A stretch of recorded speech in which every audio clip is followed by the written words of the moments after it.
everyone, so check it out. Snowblower, not just any snowblower though, AIVolt, battery operated, no cords, no gas, no oil, nothing to deal with check it out. Alright, can't wait for snow. So I'm going to tell you everything I know about this snowblower. We're going to unbox it, we're going to assemble it, and guess what? Super quick assembly. Alright, first, let's look at the batteries.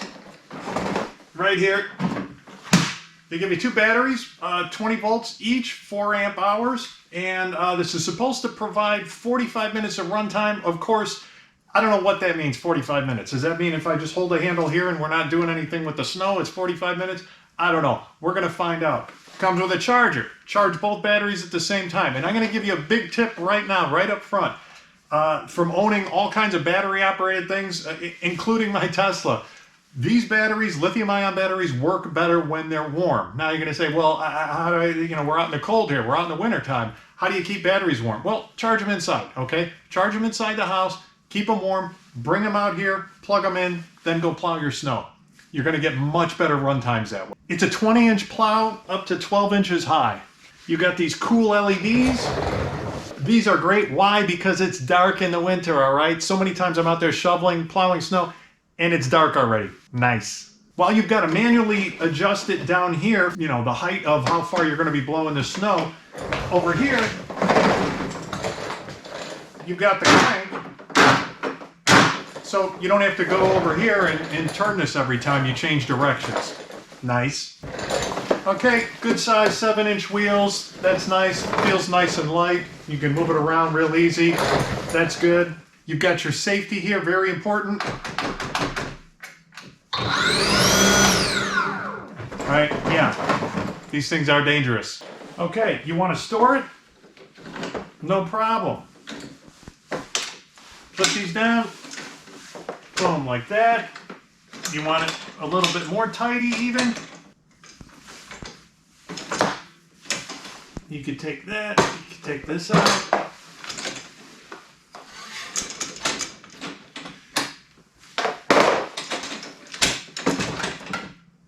You could fold it in like that and then put your cotter pin back in here. And then find a place for this. But check it out. It's pretty small. It's not bad. I think it weighs about 35 pounds, they say, so, not super light, but 35 pounds is not heavy for a snowblower.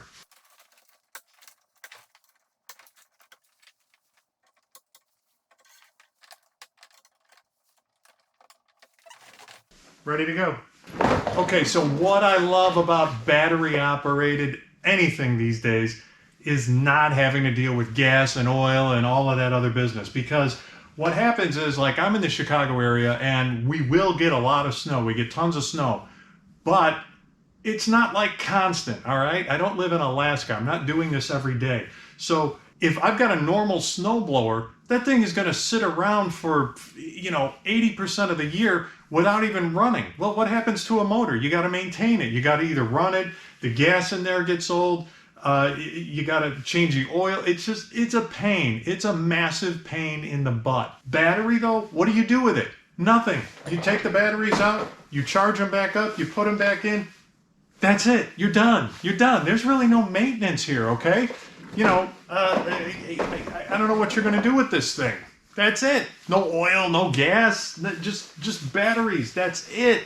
So yeah, when I'm done with this thing at the end of the season, I'm just going to fold it back up, maybe put it in the shed, put it in the corner, I don't know, strap it to the wall, who knows, who cares? Pick it up, move it around, no big deal. So check this thing out on Amazon, all the links below. I can't wait for snow, all right? I can't believe I'm saying this, but I can't wait for snow. I can't wait to get out there and try this thing out. So far, it feels good, all right? So yeah, I've been wanting a snowblower for so long, but I don't want to deal with it, all right? I don't want to deal with having all that maintenance with a snowblower. They're just too big, they're too heavy. It's like having another lawnmower sit around all the time.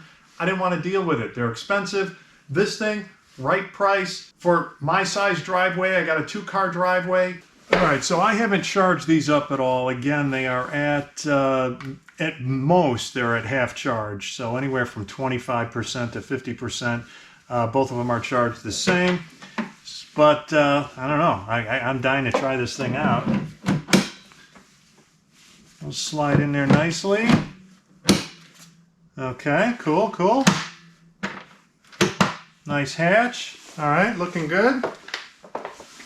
Let's see what we got here.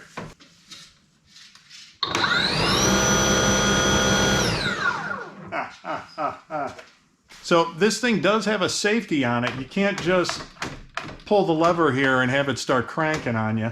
You got to push this in, and then it goes. So I gotta say, this thing so far, it's pretty nice and quiet. Listen to this.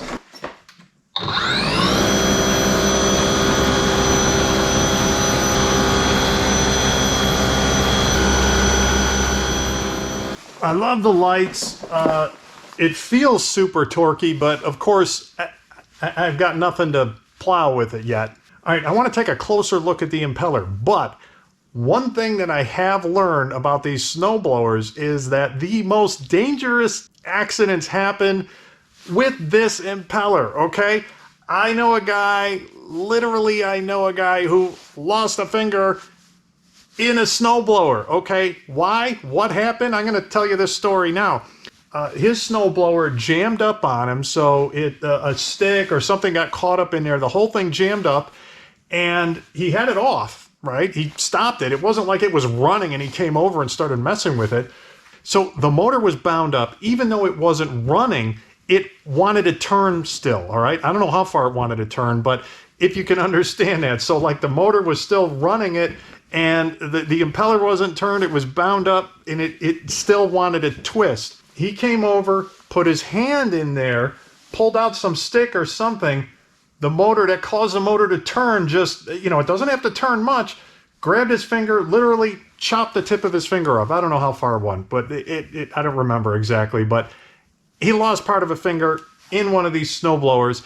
And that is like the #1 accident with these snowblowers, is this impeller part. So I want to take a closer look at it. Even though I got the handle over here, nobody's over here, it's not bound up, I'm taking these batteries out to make sure that nothing's going to happen. There's nothing left. Let's take a closer look at this.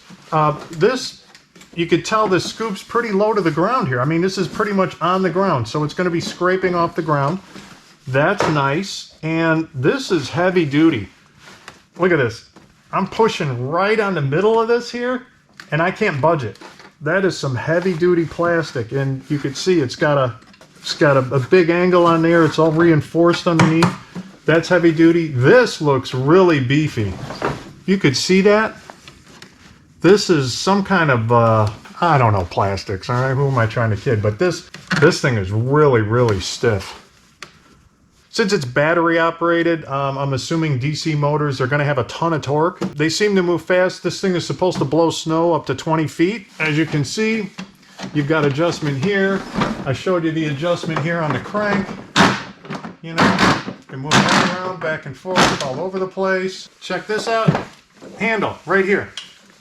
This thing should do fantastic. I can't wait. All right, let's see what we got in the box.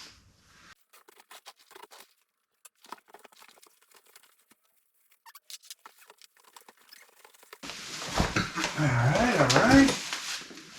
Oh, there's a cord there. Okay. How am I gonna get this thing out? A few little nuts and bolts. And I think I've just got to lift this sucker out. It's not that heavy.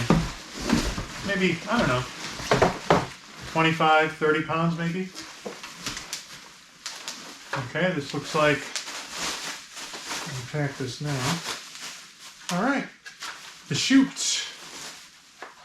Nice, nice. Instructions, which you don't need because you got me.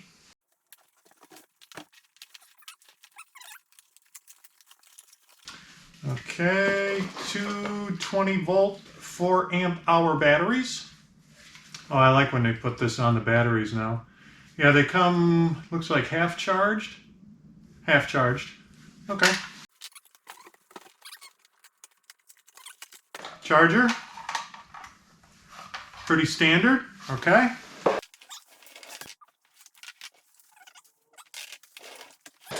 And voila. All right, check this out. This looks pretty good.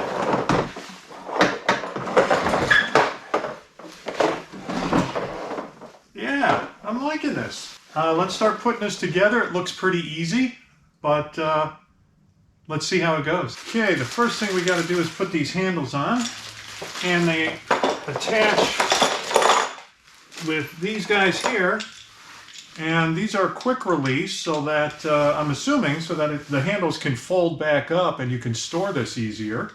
So that will be nice.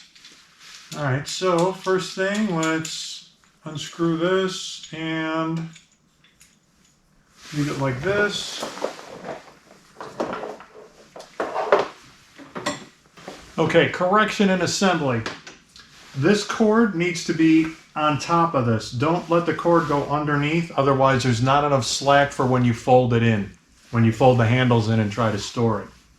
Okay, first handle we put on is this one, and this part here faces down. And I think we're going to leave it like this.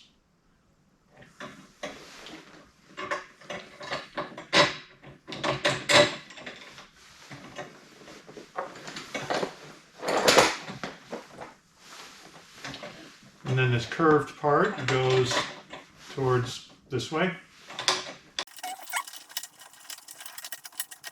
And don't make this too tight. You want to be able to clip this down, so you need to be able to move it like this. Keep this giant washer down here.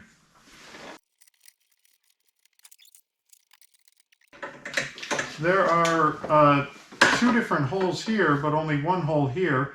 I'm a little taller, so I'm going to put it out one.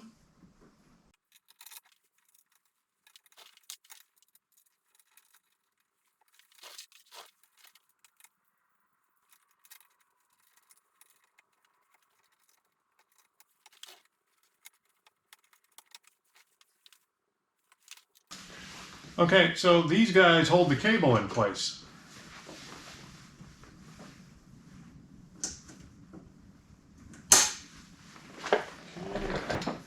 So far, so good. All right, now let's get in the next little bag of tricks here. To attach the chute, you need to get this screw that comes with in that little baggie. And this just slides in like that, and the screw goes right there. And this is a Torx head screw, so they give you a little Torx driver here.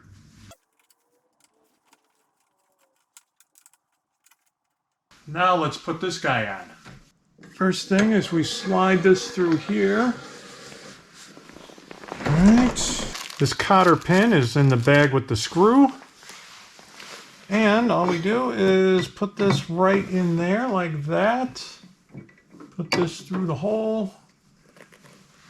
And pop that guy in.